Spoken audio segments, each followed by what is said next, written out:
তুমি শুধু আমার পর্ব ৭। কথাগুলো বলেই মেঘলা কাঁদতে থাকে। তিয়াস চুপ করে আছে। মেঘলা কিছু বলতে যাবে তার আগেই কেউ একজন বলে ওঠে, আর ন্যাকামো সহ্য হচ্ছে না আমার। আমার ছেলেটাকে ঘর বাড়ি ছাড়া করে আবার এখন ঢং দেখানো হচ্ছে। দুদিন আগে মা আর আমি তোকে বললাম সব ভুল বুঝাবুঝি মিটিয়ে আমার ছেলের কাছে গিয়ে ফিরে আসতে। তুই তো মুখের উপর না না কথা শুনিয়ে দিলি, আবার সোজা বলে দিলি আর নাকি ফিরবি না। এখন আবার কি হলো তোর? আমার ছেলেকে দূর করে এবার স্বাদ মিটেছে তোর? রহিমা বেগমের আচরণ দেখে সবাই অবাক। বৃষ্টি কিছু একটা বলতে যাবে তার আগেই মেঘলার দাদি রহিমা বেগমকে বেশ জোরে ধমক দিয়ে থামিয়ে দেন। রহিমা, এসব কি বলছিস তুই? মেঘলা তোর ছেলের বউ। মানছি তার হয়তো দোষ আছে, তার ছেলেরও কোনো দোষ নেই। মেঘলা যেমন তাকে ভুল বুঝেছে, তেমনি তোর ছেলেও তার ভুল ভাঙাতে চেষ্টা করেনি, উল্টো তাকে আরও ভুল বুঝিয়ে গেছে। স্বামী স্ত্রীর মধ্যে মান অভিমান থাকবেই, তাই বলে একেবারে তালাক? এভাবে একটা মেয়েকে বিপদে ফেলে হঠাৎ করে দেশান্তর হয়ে যাবে সে? রহিমা বেগমের মাথা নিচু করে দাঁড়িয়ে আছে। মায়ের মুখের উপর কথা বলার সাহস তার নেই। একটু দম নিয়ে মেঘলার দাদি আবার বলতে শুরু করে, তিয়াস, তোমার ভাইকে ফোন করো। যতক্ষণ তাকে না পাওয়া যায় ফোন করেই যাও। তাকে তো জানানো দরকার, তার তো জানতে হবে। সব জানার পর না হয় সিদ্ধান্ত নেওয়া যাবে। মাঝখানে রহিমা বেগম আবার বলে ওঠে, আবার কিসের সিদ্ধান্ত? আমার ছেলে তার বউকে তালাক দিয়েছে, আর কোনো সিদ্ধান্ত নেওয়ার কিছুই নেই। আবার শুরু করলি তুই? এত বয়স হয়ে গেল আর এটুকু জানিস না যে পোয়াতি অবস্থায় তালাক হয় না? মেঘলার দাদি আবার বলতে শুরু করে, বিয়ে দুজন মানুষকে একসাথে বেঁধে দেয়। বিয়ে একটা পবিত্র বন্ধন, সামান্য একটা কাগজের এত ক্ষমতা নেই যে তা ভেঙে দেবে। আর যদি আকাশ মেঘলাকে তালাক দিতেই হয়, তবে সে ফিরে এসে সব নিয়ম কানুন মেনে শরীয়ত মেনে দেবে।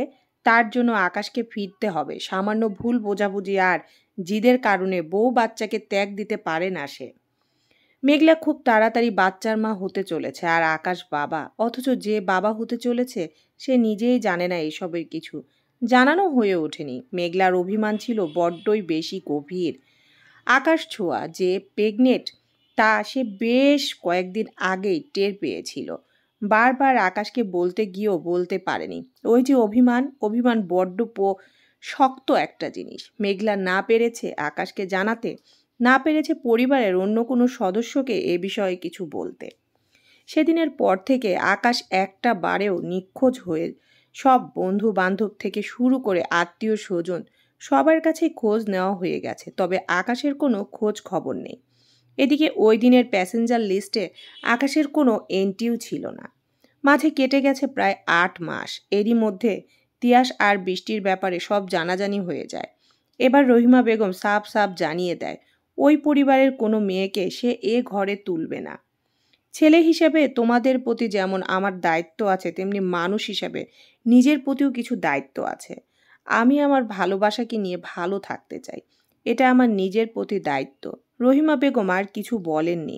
তার এক ছেলেকে তিনি হারিয়েছেন, তার উপর আরেক ছেলেকে তিনি হারাতে চান না, তাই কোনো রকম বাধা হয়ে বাধ্য হয়ে বৃষ্টিকে মেনে নেন।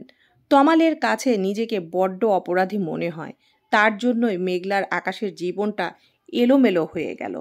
সব মিলিয়ে সবাই ভালো আছে, শুধু ভালো নেই দুইজন। একজন হলো মেঘলা, আরেকজন হলো আকাশ। মেঘলা অপেক্ষায় আছে আকাশের জন্য। একদিন আকাশ আসবে, সব মান অভিমানের পালা শেষ হয়ে যাবে, আর তারপর সব কিছু মিলেমিশে এক হয়ে যাবে। সব অভিমান, ভালো লাগা, মন্দ লাগা সব মিলেমিশে নতুন করে ভালোবাসার সৃষ্টি হবে।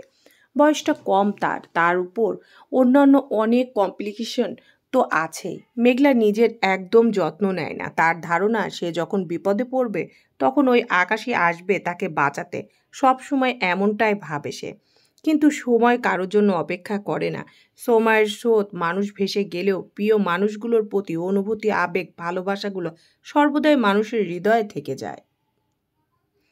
অনাদিকাল পর্যন্ত হয়তো সেই অনুভূতিগুলোতেই একটু পরিবর্তন আসে। তাতে কি, ভালোবাসা তো হয় ভালোবাসাই।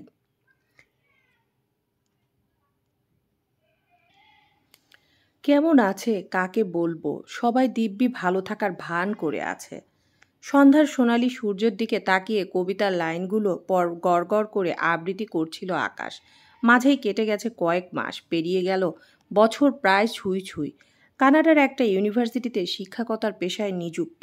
পরিবারের অন্য কোনো সদস্যদের সাথে যোগাযোগ নেই তার। তবে তিয়াসের সাথে যোগাযোগ আছে, যোগাযোগ বলতে অর্থের যোগাযোগ। প্রত্যেক মাসের শুরুতে আকাশ তিয়াসের ব্যাংক অ্যাকাউন্টে বেশ মোটা অঙ্কের টাকা ট্রান্সফার করিয়ে দেয়। টাকাটা তিয়াসের প্রয়োজন। আকাশের বেশ ধারণা ছিল সে আসার পরপরই হয়তো তিয়াস বৃষ্টিকে বিয়ে করবে। যেহেতু তিয়াস সবেই স্টুডেন্ট, সেহেতু নিজের সংসার চালানোর ক্ষমতা তার নেই। এমনকি মাও তাদের মেনে নিবে না। আর তার উপর মেঘলার একটা জীবন আছে, মেঘলার পড়াশোনা, মেঘলার বোনদের পড়াশোনা, সব কিছু তো অচল হয়ে পড়বে। তাই আকাশ যাবার আগেই সব ব্যবস্থা করে রেখে গিয়েছে। তিয়াস খুব ভালো করেই জানে মাস শেষে তার অ্যাকাউন্টে মোটা অঙ্কের টাকাটা কে পাঠাচ্ছে। তবে সে চেয়েও আকাশের সাথে যোগাযোগ করতে পারছে না। কি করে পারবে? আকাশ তো তার পুরনো ফোন নাম্বার বদলে ফেলেছে। এদিকে দিয়ে তিয়াস প্রথম দিকে ভেবেছিল আকাশ হয়তো এ দেশেই আছে, হয়তো অভিমান করে কোথাও লুকিয়ে আছে। তিয়াস ভাইয়ের আলমারিতে আবিষ্কার করেছিল তার পাসপোর্টটা, কিন্তু এটা যে ডেট এক্সপায়ার করা পাসপোর্ট সেটা অবশ্যই তিয়াস পরে বুঝেছিল। জিনিয়া ফিরে যাওয়ার 2 দিন পরই আকাশ দেশ ছাড়ে। তবে এবার আর ইউকে নয়, সম্পূর্ণ নতুন জায়গায়। হয়তো সব কিছুর পরিকল্পনা আকাশের অনেক আগে থেকেই করা ছিল। সব মিলিয়ে প্রায় 9 মাস হলো আকাশের সাথে পরিবারের কারোর যোগাযোগ নেই। আজ মেঘলার জন্মদিন। এই দিনটাতে আকাশ কখনো ভুলতে পারে না। নার্সিংহোমের ছোট্ট দোলনায় সাদা তোয়ালেতে মোড়ানো লাল টুকটুকে একটা পুতুল আকাশ চলে আসতে নিলে ছোট্ট ছোট্ট হাতে আকাশের হাত জড়িয়ে নেওয়া, সব কিছুই আকাশের স্মৃতিতে গেঁথে আছে। এই কারণেই মেঘলাকে আকাশের এত বেশি করে মনে পড়ছে। আকাশ চায় ও কিছু না বলতে।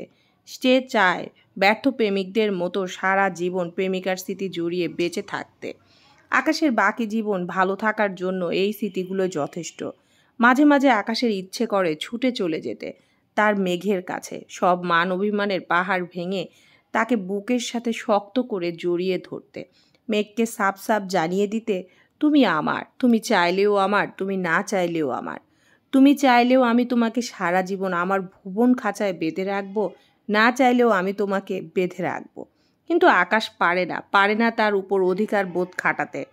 এসব আকাশ পাতাল চিন্তার মাঝে আকাশের ফোনটা বেজে ওঠে। আকাশের আনমনে ফোনটা রিসিভ করে হ্যালো বলতেই ফোনের ওপর থেকে মৃদু কান্নার আওয়াজ।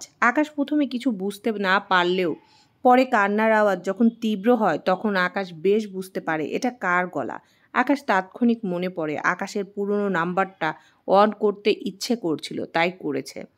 আকাশ বেশ গম্ভীর গলায় জবাব দেয়, মেঘ কেমন আছিস? কান্নার আওয়াজ বেশ ক্রমশ তীব্র হচ্ছে, তীব্র থেকে তীব্র। মেঘ, মেঘ, কান্না থামাবি তো? তুমি আমাকে ছেড়ে কেন চলে গেলে? হঠাৎ করে ফোনের লাইনটা কেটে যায়। আকাশ আবার ফোন করতে যেও কি মনে করে ফোনটা আবার রেখে দেয়। লাইনটা কেটে যাওয়ার পর মেঘের কান্নার বেগ আরও বেড়ে যায়। এদিকে মেঘ কল ব্যাক করলেও কলটা আর লাগছিল না। মেঘ ফোন হাতে দ্রুত পায়ে নিচে নামতে থাকে।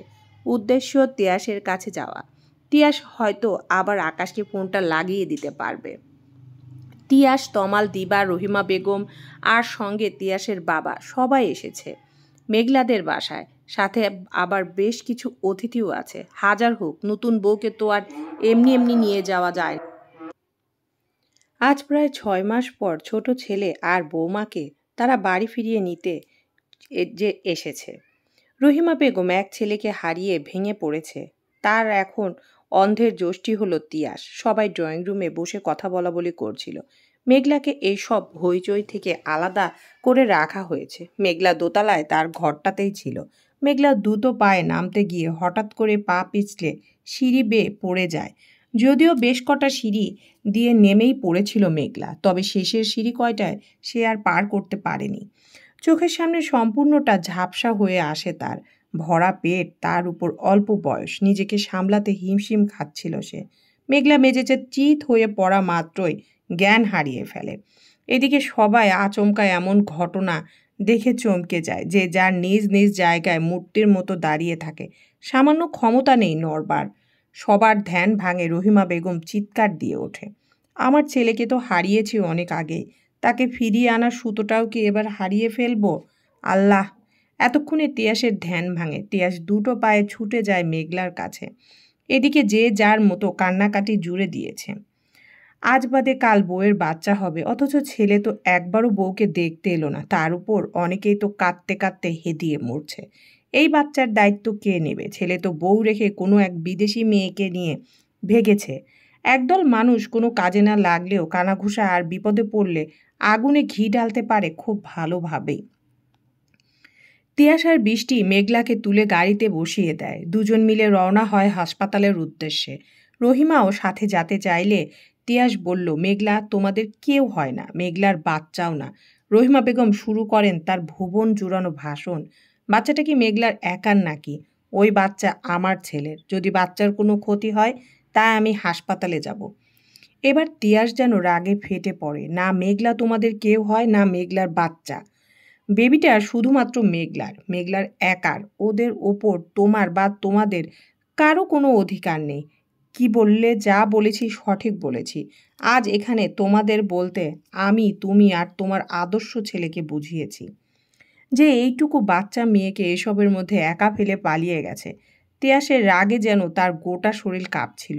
এদিকে মেঘলা থেকে থেকে ব্যথায় কাতরাচ্ছে। বৃষ্টি বলে ওঠে, এসবের অনেক সময় পাবে, তবে তার আগে আপুকে তো হাসপাতালে নিতে হবে। মেঘলাকে নিয়ে বেরিয়ে পড়ে। সঙ্গে তিয়াস, অবশ্যই বৃষ্টিও ছিল। তবে আরও অনেকেই আসতে চাইলে তিয়াস কথা কারো কথাই শোনেনি। এদিকে তখন মেঘলার সাথে কথা বলার পর থেকে যেন খুব অস্থির লাগছিল আকাশের। বারবার মেঘকে দেখতে ইচ্ছে করছিল। মেঘের প্রতি কেমন একটা অদ্ভুত টান অনুভব করছিল আকাশ। যদিও এরকম আগে কখনো হয়নি, তবুও কথায় আছে, বুক পাঁজরে যখন টান লাগে তখন শরীরের সকল অঙ্গ প্রত্যঙ্গ কেঁপে ওঠে। মেঘলাদের ওইখানে এখন সন্ধ্যা হলেও আকাশের এখানে সকাল। ঠিক সকাল নয়, ভোরের মতো। বেলা গড়িয়ে সময় পেরিয়ে যাচ্ছে। আকাশ এখনও একইভাবে সূর্যটার দিকে তাকিয়ে আছে। তবে তার চোখে কেন যেন ক্ষণিকের জন্য ক্লান্ত লাগছে না। বার দুয়েক অফিস কলিগ এসে তাকে খাওয়ার জন্য ডেকে গেলেও আকাশের কোনো হেলদেল নেই। আকাশের বুকে এক অজানা ঝড় সব কিছুই এলোমেলো করে দিয়েছে। এলোমেলো করে দিয়েছে আকাশের ভেতরটাকে। আকাশের অন্তর আত্মা আকাশকে বলছে ফিরে যেতে, ফিরে যেতে তার প্রিয়সীর কাছে। তবে শত চাওয়ার মাঝেও চন্দ্রবিন্দুতে কোথাও একটা কিন্তু থেকেই যায়। যে কিন্তু শেষ পরিণতি বোঝার মতো বোধ এখন আর আকাশের নেই। নিজের সাথে অনেক বোঝাপড়ার পর আকাশ অবশেষে সিদ্ধান্ত নেয় মেঘের কাছে তাকে ফিরতেই হবে, অন্তত একবারের জন্য হলেও ফিরতেই হবে। এদিকে কয়েক ঘন্টা পার হয়ে গেছে। মেঘলার লেবার পেন উঠছে না, আবার জ্ঞানও ফিরছে না। দু একবার চোখ পেলে তাকালেও পরক্ষণে আবার নেতিয়ে পড়ছে। ডাক্তার সাফ সাফ জানিয়ে দিয়েছে তাকে সিজার করতে হবে। কিন্তু রহিমা বেগম সিজার করবেন না। মেয়েকে কি সে পঙ্গু করে রাখবেন নাকি? ভবিষ্যতে তো আরও ছেলেপেলে হবে নাকি? একবার সিজার মানেই তো সব গেল। তার উপর সিজার করা বাচ্চা কাচ্চা নাকি ভালো হয় না। এসব পুরনো বলি আওড়াতে ব্যস্ত তিনি। একদিক দিয়ে তিয়াস ব্যস্ত মেঘলা নামের ছোট্ট বোনটাকে বাঁচাতে। মায়ের মুখে মস্ত বড় তালা ঝুলিয়ে দিয়ে তিয়াস মেঘলার লিগ্যাল গার্ডিয়ান হিসাবে হসপিটালের অফিসিয়াল পেপার সাবমিট করে। এদিকে আবার নতুন বিপদ। মেঘলার অনেক ব্লাড লস হয়েছে। আবার পিচ্চি মানুষ হওয়ায় শরীরে ব্লাডের যথেষ্ট ঘাটতি রয়ে গেছে। তবে রক্তের গ্রুপের সাথে কারোর ব্লাডের গ্রুপ মিলছে না। ব্লাড অ্যারেঞ্জ না হওয়া পর্যন্ত অপারেশনের স্টার্ট হবে না। অবশেষে অনেক খোঁজাখুঁজির পর ব্লাড ডোনার নিজে নিজেই এসে হাজির। ব্লাড ডোনার আর কেউ নয়, স্বয়ং দিবা। দিবাকে দেখে প্রথমে তিয়াস, বৃষ্টি আর রহিমা বেগম তিনজনে অবাক হয়। যে মেয়ে মেঘলাকে একেবারে সহ্য করতে পারে না, মেঘলার নামে দিনে 2 বার গালমন্দ করত, মেঘলাকে সরানোর জন্য আবার বোনের সঙ্গ দিয়ে এত কাণ্ড করল, তার মধ্যে হঠাৎ এত পরিবর্তন। দিবা সোজা ডাক্তারের কাছে চলে যায়। মেঘলার প্রয়োজন মতো রক্ত দিয়ে আবার নিঃশব্দে হাসপাতাল থেকে বেরিয়ে যায়। একেই তো দিবা কারুর সাথে নিজে যেচে কথা বলেনি, তার উপর শাশুড়ি মা কথা বলতে আসলে তাকেও এড়িয়ে গেছে। কোনো কথার উত্তর না দিয়ে গট গট করে হসপিটাল থেকে বেরিয়ে যায় সে। দিবা ভাবি এত পরিবর্তন কিছুতেই মানতে পারছিল না তিয়াস। এপাশ ওপাশ পায়চারি করতে চোখ পড়ে যায় করিডোরের এক পাশে গুটিসুটি হয়ে দাঁড়িয়ে থাকা তমালের দিকে। তিয়াস এগিয়ে যেতেই তমাল একরকম চমকে যায়। তার ধারণা মেঘলার এই দশার জন্য সেই দায়ী। তাই তার ভেতরের অপরাধবোধ তাকে এই অবধি টেনে এনেছে। তিয়াস আজ বড় ভাইয়ের সাথে কথা বলে আবার নতুন সত্য আবিষ্কার করে। ঠিক সত্য নয়, একটা রহস্য। দিবা ভাবির এত উদার হওয়ার রহস্য। তমাল একরকম জোর করে দিবাকে এই অবধি টেনে এনেছে। মেঘলার ব্লাড ডোনার না পাওয়ায় দিবাকে এখানে এনে জোর করে ব্লাড ডোনেট করিয়েছে সে। তাছাড়া এই মুহূর্তে কোনো উপায় ছিল না তাদের।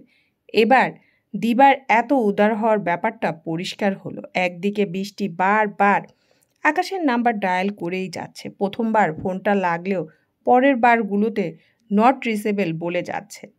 গোটা রাস্তায় মেঘলা যতবারই জ্ঞান ফিরেছে ততবারই আধো আধো বলিতে আকাশের নাম নিয়ে গেছে। আকাশকে ফোন করে বারবার হতাশ। বৃষ্টি ছেড়ে দিলেও চেষ্টা ছাড়ছে না। যেখানে বোনের জীবন নিয়ে প্রশ্ন, সেখানে এত সহজে হাল ছাড়লে কি চলে? না, কখনোই না। বৃষ্টি আবার আকাশকে ফোন করতে যাবে, তখন তিয়াস এসে বৃষ্টির হাত থেকে ফোনটা কেড়ে নেয়। অনেক তো হলো, এবার অন্তত ক্লান্ত হও। মানে কি লাভ বারবার ফোন করে? আপু চায় আকাশ ভাইয়াকে, আর তাছাড়া সে তো বাচ্চাটার বাবা, তারও তো জানার অধিকার আছে। অধিকার মাই ফুট, অধিকার অর্জন করে নিতে হয়। আজ থেকে মেঘলার জীবনের আকাশের নামের কোনো অস্তিত্বই থাকবে না। কি সব বলছো এসব? মেঘলারা একাই বাঁচতে পারে, তাদের বাঁচার জন্য এমন ভালোবাসার মানুষের প্রয়োজন পড়ে না। এতটুকু বলে পিছন ফিরে তাকাতেই অপারেশনের রুম থেকে ডাক্তার বেরিয়ে এসে তিয়াসের সামনে দাঁড়ায়। মেঘলা মাহমুদের বাড়ির লোক তো আপনি, তাই না? সময় মানুষের জন্য অপেক্ষা না করলেও মানুষকে সময়ের জন্য অপেক্ষা করতে হয়। মানুষকে অপেক্ষা করতে হয় সঠিক সময়ের জন্য।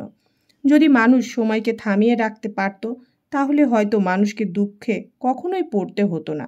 কিন্তু আফসোস, সময়ের চাবিকাঠি কারো হাতেই নেই। সে নিজের গতিতে বয়ে চলেছে, কখনো ভালো তো কখনো খারাপ। একদিকে সময়ের স্রোতে গা ভাসিয়ে মেঘলা পার করে ফেলেছে তার বিবাহিত জীবনের 5টি বছর। আজ তাদের পঞ্চম বিবাহ বার্ষিকী। দিনটা অন্য মেয়েদের কাছে যেমন স্পেশাল হয়, মেঘলার কাছে তার চেয়ে অনেক বেশি।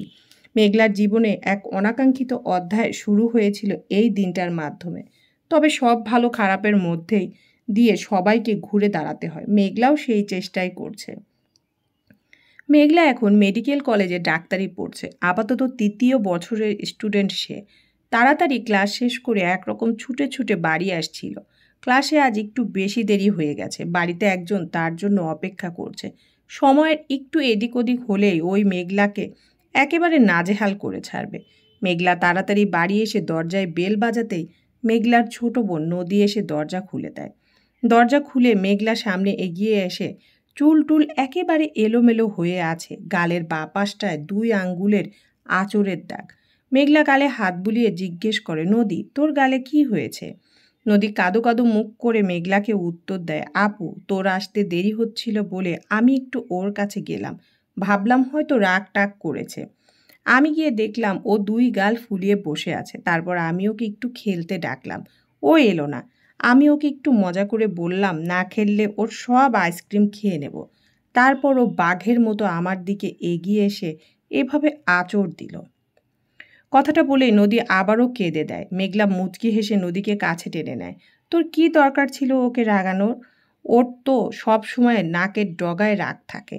কিছু বললেই দুম করে রাগগুলো নাক থেকে মাথায় চলে যায়। হা হা হা।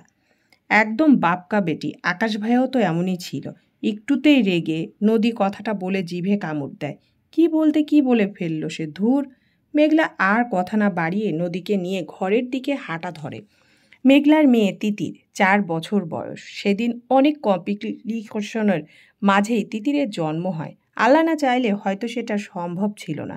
তবে আল্লাহ মাঝে মাঝে মানুষকে নিজের হাতে অনেক কিছু দেন।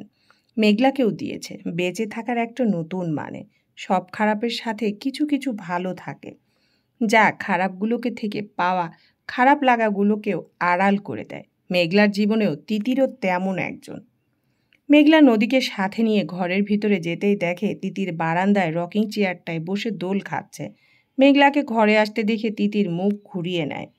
খালামণি, তুমি মাম্মামকে বলে দাও, মাম্মাম কি ভুলে গেছে যে আজকে তার তিতির পাখির স্কুল ইউনিফর্ম নিয়ে আসার কথা ছিল? হুঁ হুঁ। নদী একটু নাক টেনে তিতিরকে বলে, আমি তিতিরের সাথে কথা বলবো না, আমি খুব রাগ করেছি। হুঁ হুঁ। মেঘলার সাথে সাথে মনে পড়ে তিতিলের জিদে স্কুলে নার্সারি ক্লাসে ভর্তি করা হয়েছে। আপাতত বৃষ্টি যে স্কুলের টিচার হিসেবে কাজ করছে সেই সুবাদে পুচকি তিতিরকে সেখানেই ভর্তি করা হয়েছে। মেঘলা তিতিরের কাছে গিয়ে তিতিরকে জড়িয়ে ধরে। মাম্মামের সব মনে আছে। দেখো আমি এটা কি এনেছি, কথাটা বলেই তিতিরের দিকে ব্যাগটা এগিয়ে দেয়। তিতির খুশি হয়ে ব্যাগটার দিকে হাত বাড়াতে মেঘলা সেটা সরিয়ে নেয়। আগে ছোট খালামণিকে সরি বলো। খালামণি ব্যথা পেয়েছে দেখো, আঙ্গুল দিয়ে নদীর গাল দেখিয়ে দিল। তিতির সাথে সাথে নদীর কোলে লাফিয়ে উঠে নদীর গালে গুনে গুনে 5টা চুমু খেয়ে নেয়। নাও খালামণি, তোমাকে তুতু দিয়ে দিয়েছি, সব ঠিক হয়ে যাবে, হুঁ হুঁ। সাথে সাথে নদীও হেসে তিতিরকে জড়িয়ে ধরে। এদিকে এয়ারপোর্টের ইমিগ্রেশন কচ করে বাহিরে বেরিয়ে আসে আকাশ। গুনে গুনে 5 বছরের কাছাকাছি সময় সে এদেশ থেকে দূরে সরে আছে। বলতে গেলে নিজের পরিবার পরিজন সব কিছু থেকে দূরে সরে আছে সে। দূরে বললে ভুল হবে, সব কিছু ত্যাগ করে ওই অচেনা শহরে পা রেখেছিল সে। আজ আবার এই চেনা শহরে ফিরতে হচ্ছে তাকে। তবে আবার ফিরে এলেও পরিবারের কাছে ফিরবে কিনা সে নিয়ে যথেষ্ট দ্বিধাদ্বন্দ্বে আছে। সে যদিও নাইট শিপের ফ্লাইটে এসেছিল, তাই আকাশ সরাসরি বাড়ি না গিয়ে একটা হোটেলে ওঠে। মূলত বিশ্ববিদ্যালয়ের একটা কনফারেন্স তাকে অ্যাটেন্ড করতে হবে। একেবারে বাধ্য বলেই আকাশকে চেনা শহরে আবার পা রাখলো। আজ তিতিরের প্রথম দিন স্কুলে। অদ্ভুতভাবে আজও স্কুলে এক বিশেষ প্রোগ্রাম আছে। মেঘলা তিতিরকে স্কুলে ভর্তি করিয়ে দিয়ে বৃষ্টির সাথে কথা বলে নিজেও রওনা হয়ে যায় ক্লাস অ্যাটেন্ড করতে। ক্লাস শেষ করে আবার ফিরে আসবে মেঘলা। অবশ্যই এরকম অনুষ্ঠানে থাকতে চায়নি, কিন্তু তিতিরের জিদের সামনে মেঘলাও দাঁড়াতে পারে না। এসে থেকে একেবারের জন্য দু চোখের পাতা এক করতে পারেনি আকাশ। অতীত যে বড় সর্বনাশা, চাইলেও কি তাকে মুছে ফেলা যায়? আকাশের এক মন বলছে মেঘলাকে একবার দূর থেকে হলেও দেখে আসতে। হয়তো তার কাছে যাওয়া যাবে না, তবুও একবার চোখের দেখা তো দেখাই যাবে, অন্তত দৃষ্টির পিপাসা তো মিটবে। কিন্তু আকাশ চাইলেও এই সিদ্ধান্ত নিতে পারছে না। মেঘলাকে অন্য কারোর সাথে দেখার মতো ক্ষমতা তার নাই। যদি সাগর মেঘলাকে সাথে দেখা করতে না দেয়, কিংবা মেঘলা নিজেই থেকেই আড়ালে থেকে যায়, তখন এই মুহূর্তগুলো সম্মুখীন হওয়ার সাধ্য আকাশের নেই। তাই এমন দোটানা কফি হাতে বারান্দায় দাঁড়াতেই আকাশের ক্লাস ফ্রেন্ড হাজির। কনফারেন্সে তাকেও ইনভাইট করা হয়েছে। আকাশের বেস্ট ফ্রেন্ডকে দেখে বেশ খুশি হয়। অনেক দিন পর তোর সাথে দেখা হলো, প্রায় 3 বছরের মতো। লন্ডনে একটা সেমিনারে দেখা হয়েছিল। অবশ্য ফোনে তো যোগাযোগ আছেই, তা ঠিক। তো আজ কি করছিস? সারাদিন।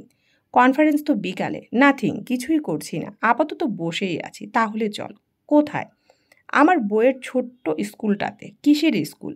ভুলে গেলি? ওর শখ মেটানোর জন্য একটা কিডস স্কুল খুলে দিয়েছিলাম। আজকে অবশ্য ছোট্ট স্কুলটা অনেক বড় হয়ে গেছে তো। বাই দ্য ওয়ে, আজকে ওই স্কুলের প্রতিষ্ঠা বার্ষিকী। স্বাভাবিকভাবে আমাকে যেতে হবে। ভাবলাম তুইও চল, একবার গেস্ট হিসাবে ফাংশনটা অ্যাটেন্ড করলে তোর ভালো লাগবে। After all you loved kids. গেলে অবশ্যই মন্দ হয় না। তাহলে রেডি হ ম্যান। ইটস ওকে, ডান। বাহ, তুমি তো বেশ ভালোই আছো দেখছি। স্বামী, সন্তান, হ্যাপি ফ্যামিলি। মানে মেঘ, তুমি এত তাড়াতাড়ি আমাকে ভুলে গেলে কি করে? কিসের কম ছিল আমার বলো? আকাশ মেঘের 2 বাহু চেপে ধরে প্রশ্ন করে। মেঘ অবাক হয়ে তাকিয়ে আছে আকাশের দিকে। আকাশ চোখের দিকে তাকিয়ে সে যেন নিজের ভাষা হারিয়ে ফেলেছে। চলবে ইনশাআল্লাহ।